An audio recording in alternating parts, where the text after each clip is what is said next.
We are live.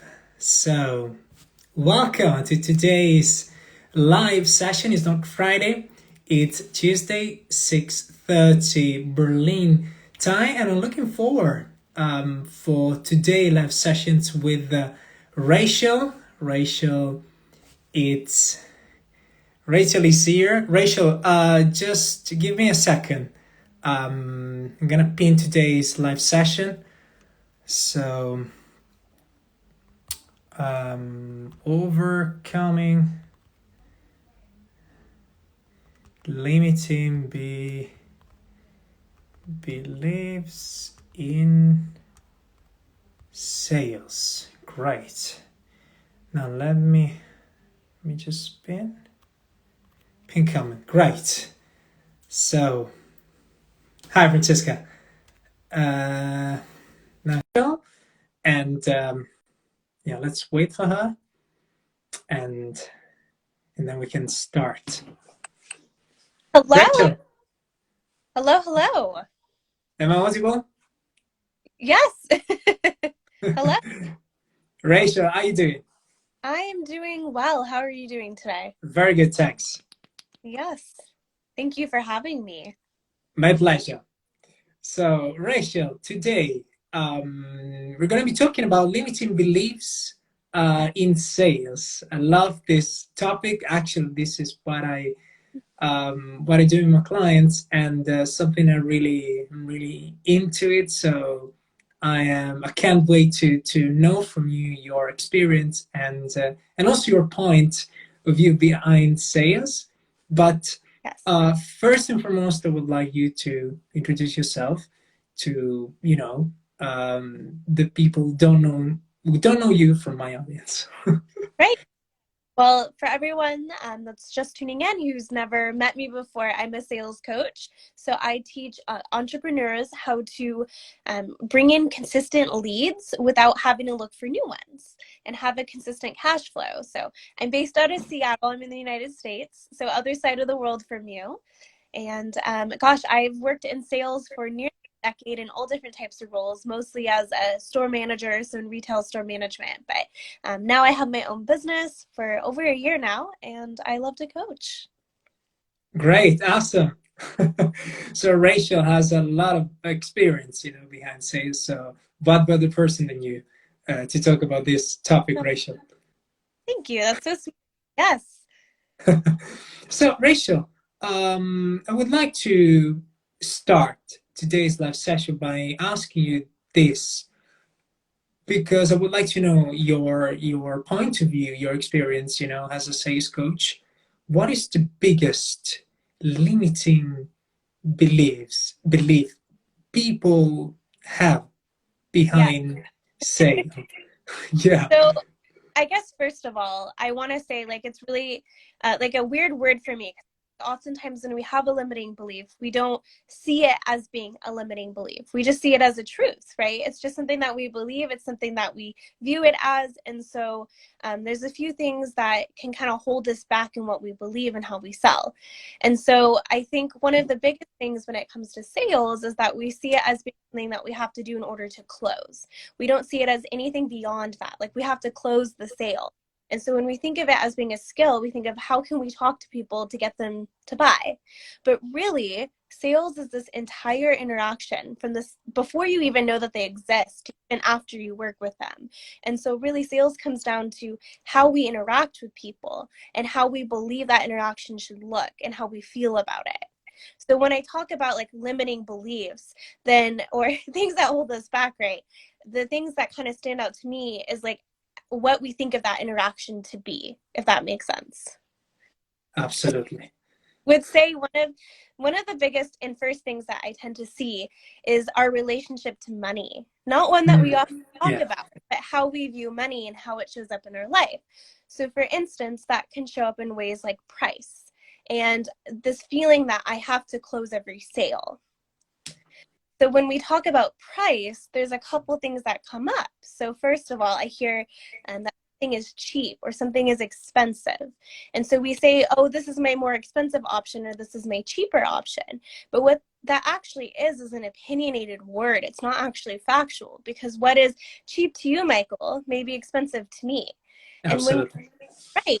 And so when we use those words, we actually set the tone for the person we're talking to and how they should feel about it. So Yeah. if we're thinking about our program is more expensive, they may feel like, well, I can't afford that then. Why is it so costly, right? And if you're saying something is cheap, that tends to have a negative feeling.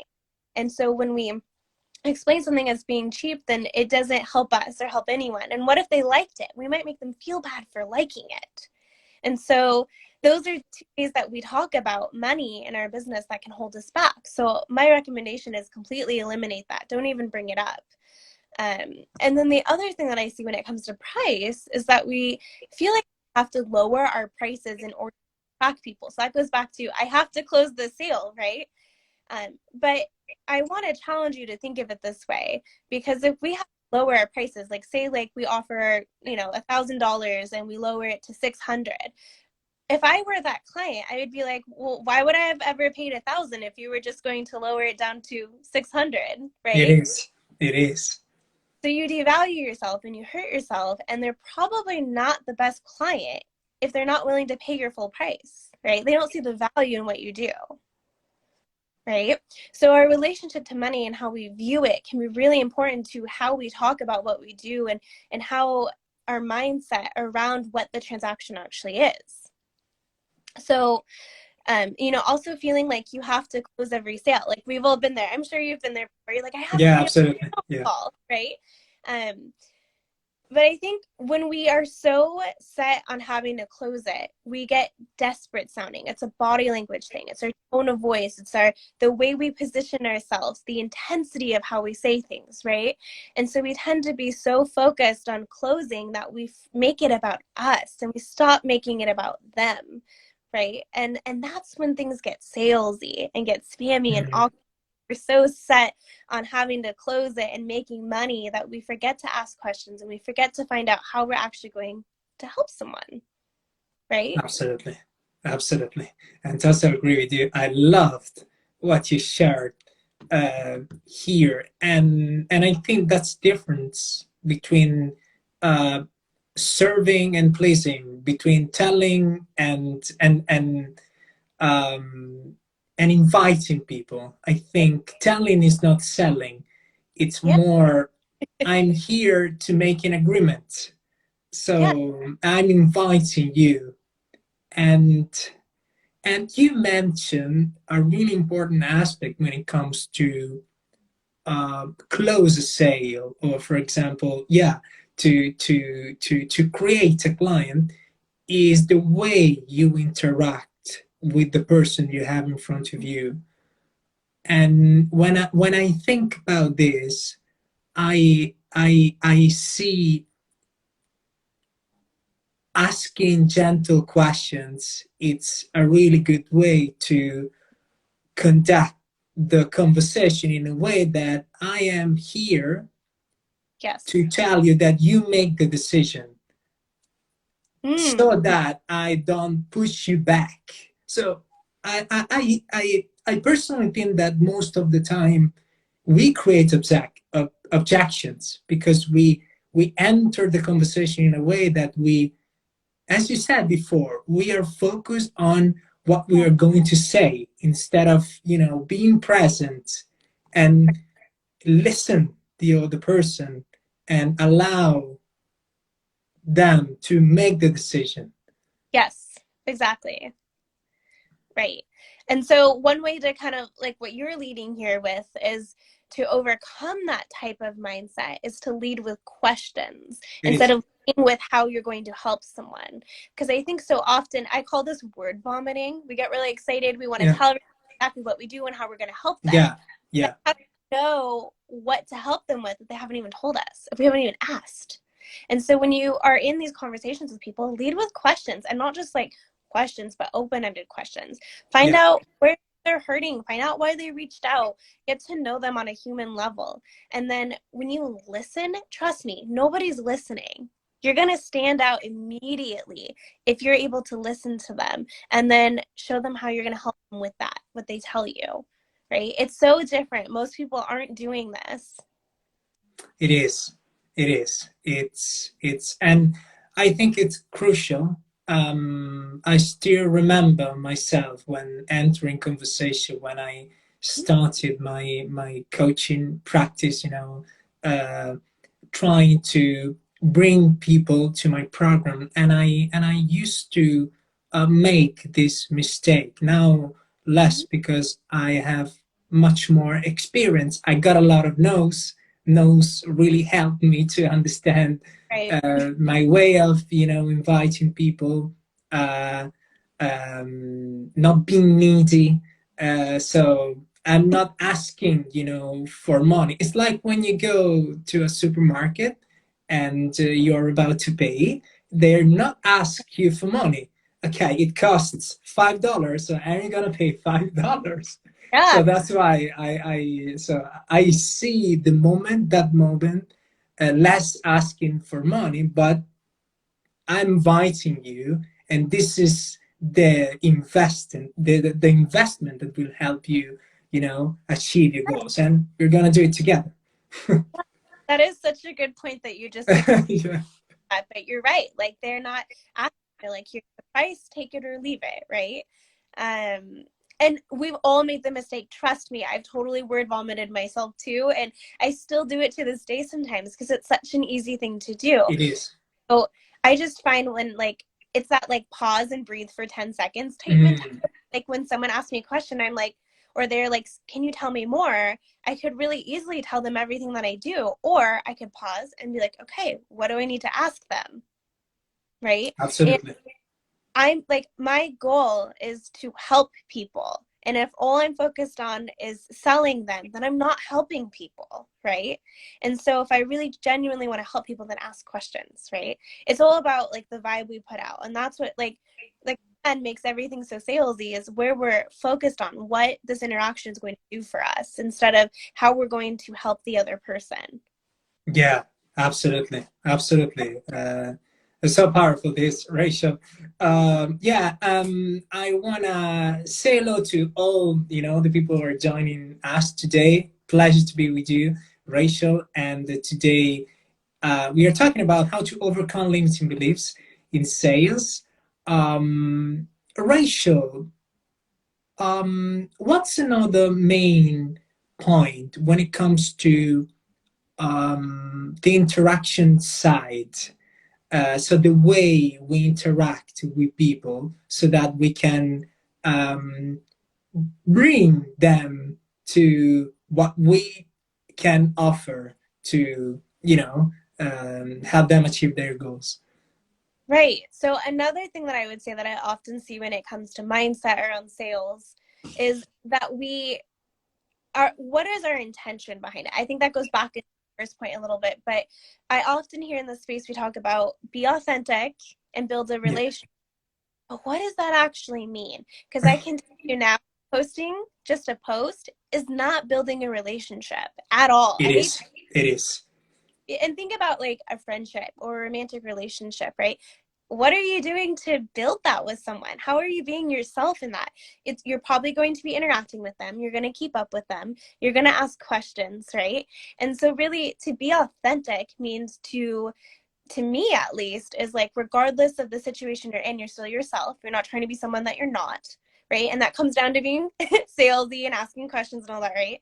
But building a relationship means that you keep in contact with people, you reach out, you send that DM, you ask how people are, you take genuine interest in people, and you build that real community through your interaction. It's not just hoping your website does it for you or hoping your content does that for you. It's so much more than that. And if we want to have these like communities, right? Like, how are you communicating with people after you've worked with them? Are you still working on that relationship? Or were you just building a relationship hoping to close the sale? Right? There's a difference there. And so I really challenge you to think about what am I doing to actually build a relationship with my community and my Mm, yeah, that's important. That's right. important. Yeah, it is. And I Um, do like the way you talk to people, people remember that. I've had I connected with someone, and one of my clients responded to, they I connected with someone and they shared on their stories about me, and one of my clients responded and said, "Oh yeah, I totally agree. Rachel's so nice," right? And I was like, "Oh my gosh, that's so nice." But like the way we talk to people in DM really matters. Like you set a reputation for yourself, and so That's right. authentic there is like, how are you treating people? Because that goes a long way. It is. And building a relationship takes time. It takes Yeah. courage. Takes effort. Um, I think you got the point. It's all about keep talking, but because you want to connect with the person. You want to really know what's behind what's happening into her or him life. And sometimes you will notice a place where we could help. For example, she's struggling with something, or she just needs some help or some hope, because you are sort of inspiration, and you can share with the person a book, an article. This is something that I like to do when people I when love people sending me messages on DMs. I like to share something that I feel inside of me that can help, or my posts. um, and yeah, and I think building relationship is what makes the difference, because trust is created by people speaking about themselves. The more they will tell you about their life, the more you're able to create trust. And trust, I think, it's a superpower when it comes to sales.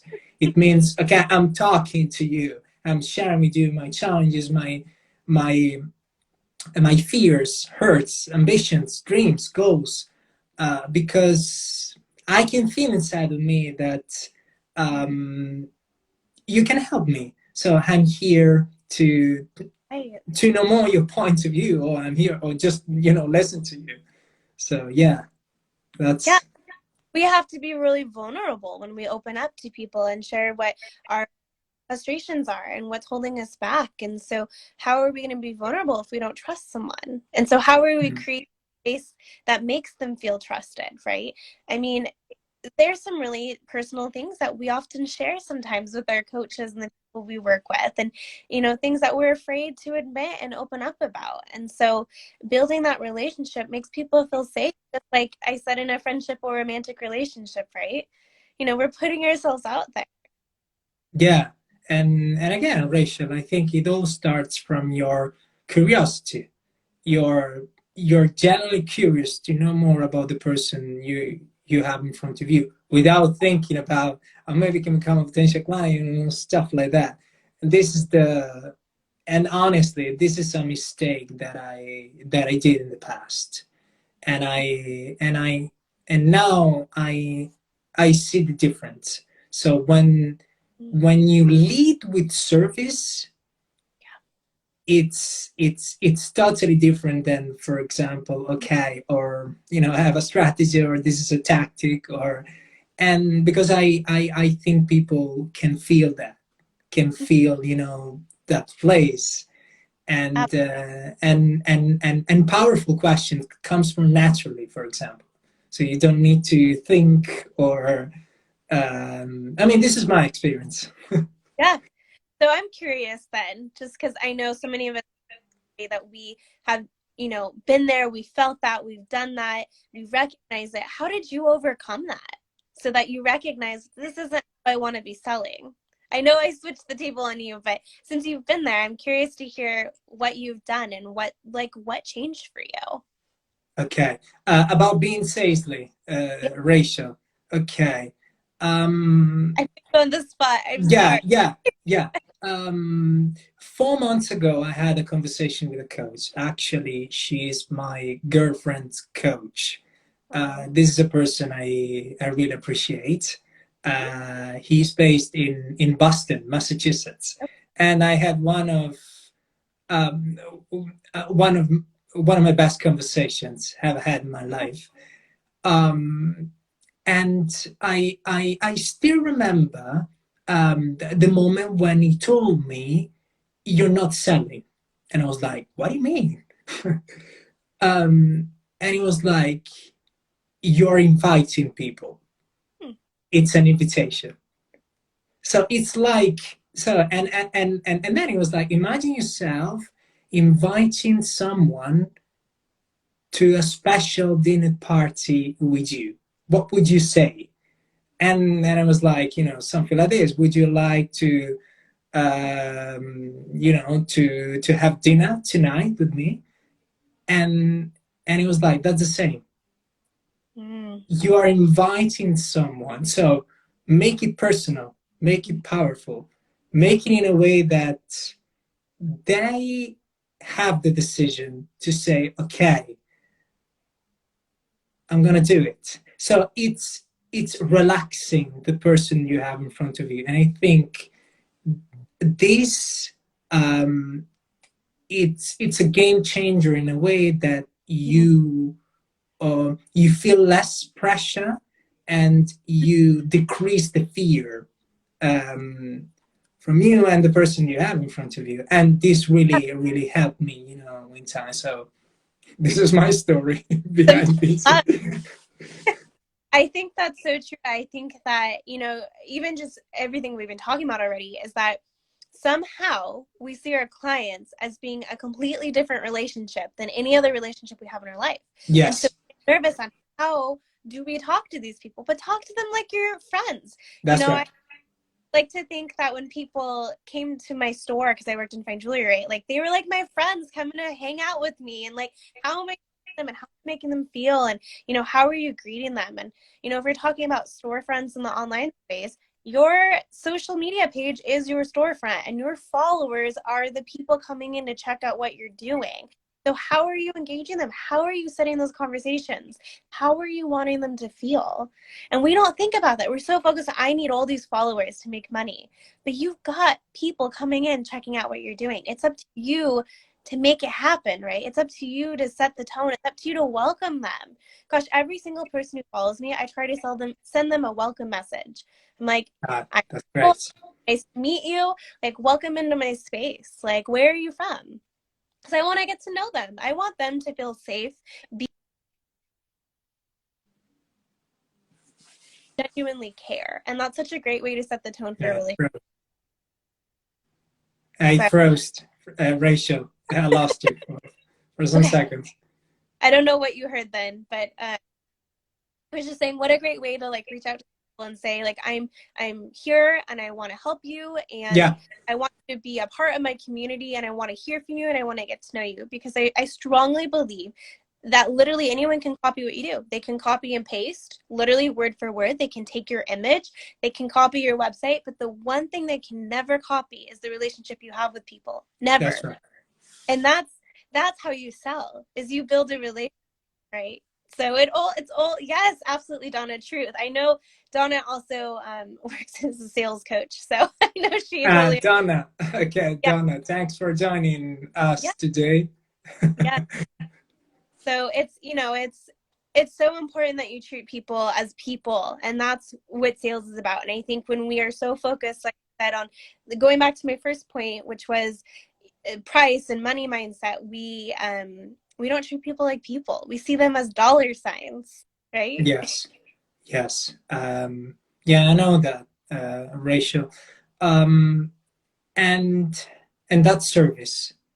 Mm. So building relationship and have conversations, be genuinely interested is service. And I want to bring you another example in terms of questions. And I always like to bring this example. Imagine yourself at a restaurant and there's the maitre asking you, "Would you like a dessert?" Yes. That's service. And you can say yes or no. And again, in sales, when inviting people by serving, by asking gentle questions, some people will say no, and that's fine. Some people will say yes, even better. But you are relaxing the other person you have in front of you, and they make the decision. Right. So I think it's important. So, Right. but this is I'm going to challenge actually, because this is something I see often. So remember how I said the way we ask questions also matters too, and the yeah, type. So when we yeah, go to the restaurant and the waiter goes, "Would you like any dessert?" It sounds okay. So when we ask close-ended questions, you get two responses. You get a yes or you get a no. yeah, And likely, I will promise you, 9 out of 10 times people say no because they're like, do I say yes? And it sounds like they have to ask, would you like any dessert? Right. So if you really want to sell, focus on the quality of the question that you're asking. So I like to use open-ended questions, which are yeah, what, where, when, why, and they typically get you more of an open response. Like I like to think they open the conversation. So for that instance, I would be like, well, how could I say this so I'm not getting yes or no? So I would frame it as like, oh, I noticed you ordered steak with wine tonight. We just came out with this amazing dessert. I think it would pair so well with what you have, right? yeah, And then, yeah. so I know you were just giving me an example, but you know, I challenge you to think about that as well when you're talking to people. How are you asking questions and how are you inviting them to like want to know more? Are we, you know, it's like going to a store too and they ask you, is there anything I can help you with? I'm going to say no. It's just, I've seen it over the years, right? Everyone says no, even if they actually have something they can help with. And so it's all in how you ask. Yeah, absolutely.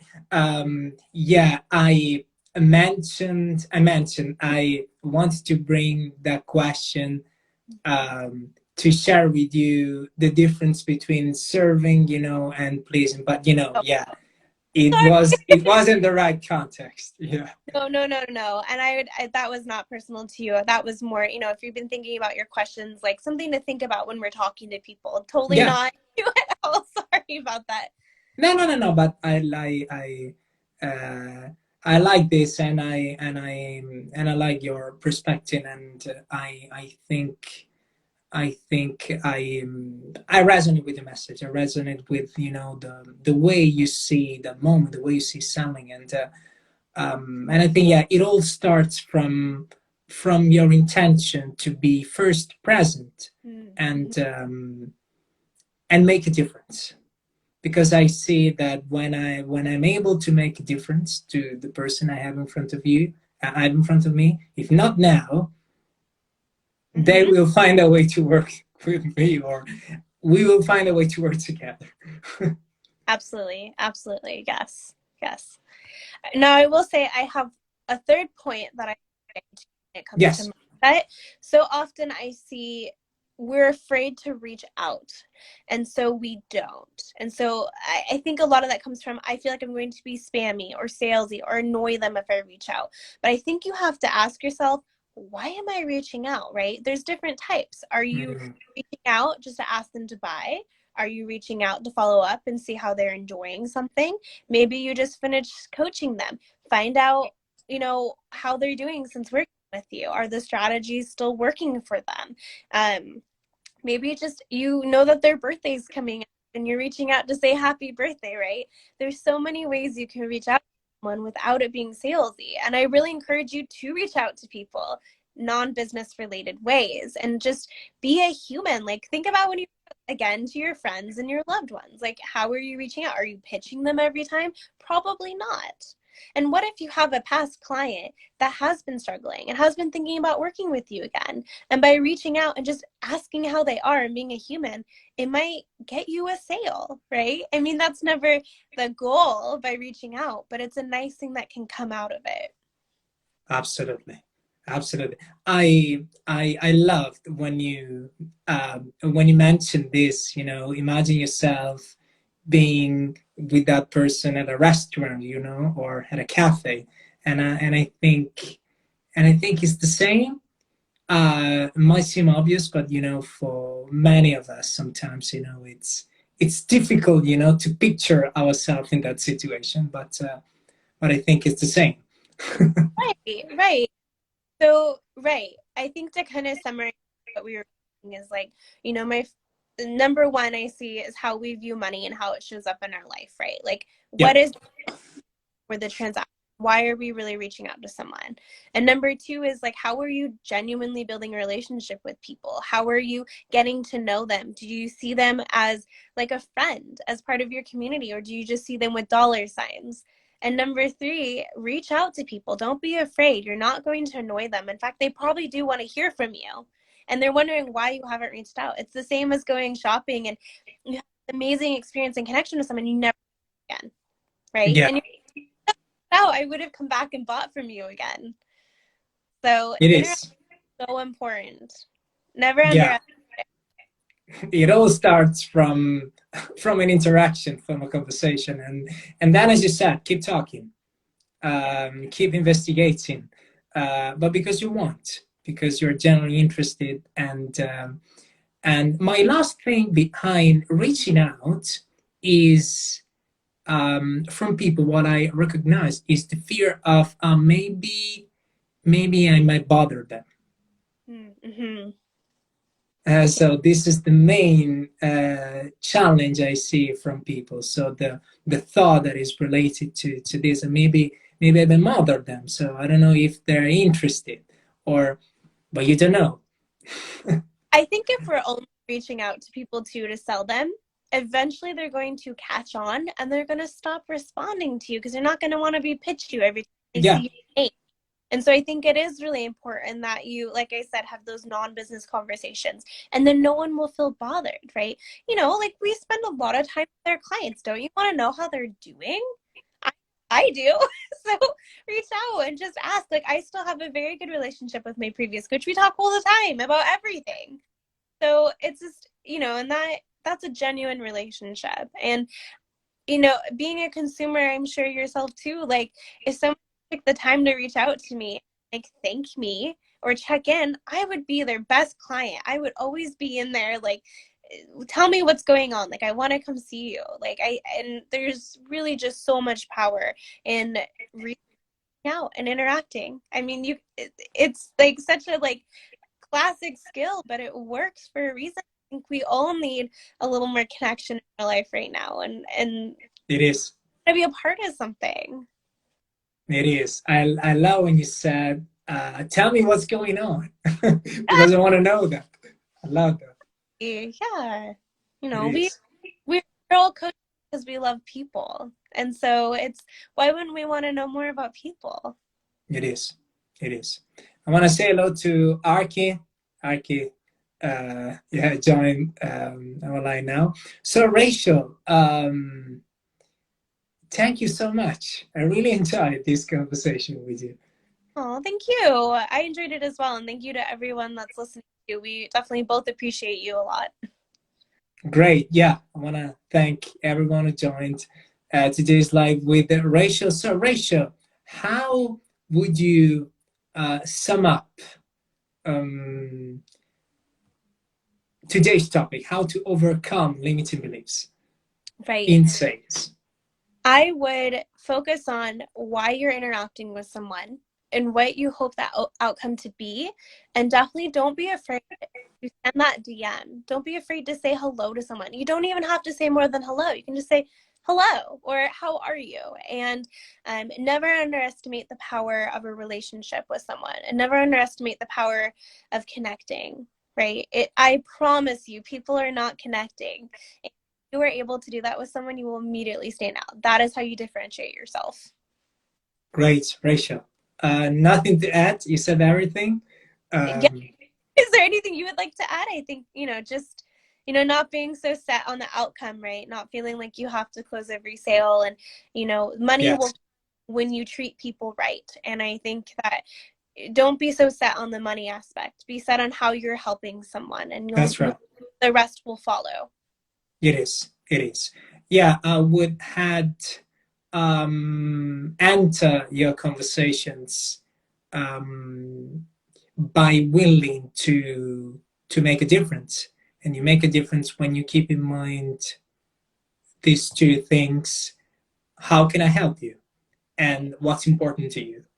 So this really helps me to stay present and be focused on the person I have in front of me. So, but it follows what you said, Rachel.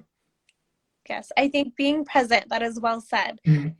When we ask questions and we aim to serve, it keeps us present instead of thinking about the future and how we're going to get money from this person. I think that is very well said, Michael. So Arki said, "This is golden. Focus on connections. Results will follow." Yep. Yeah, it's all about, you know, um, being able, to create that connection between you and the person. I think it's crucial. It's key. Yep. So I just want to thank, all the people who joined today's session. So Arki, Bumika, I hope I pronounced right, and Lungu.ana7. Thank you so much. Thank you, Rachel. I appreciate you. I love your message behind this topic, and thank you so much. Yes, I appreciate you as well. Thank you for having me. All right, See you, bye, Rachel. Bye. everyone.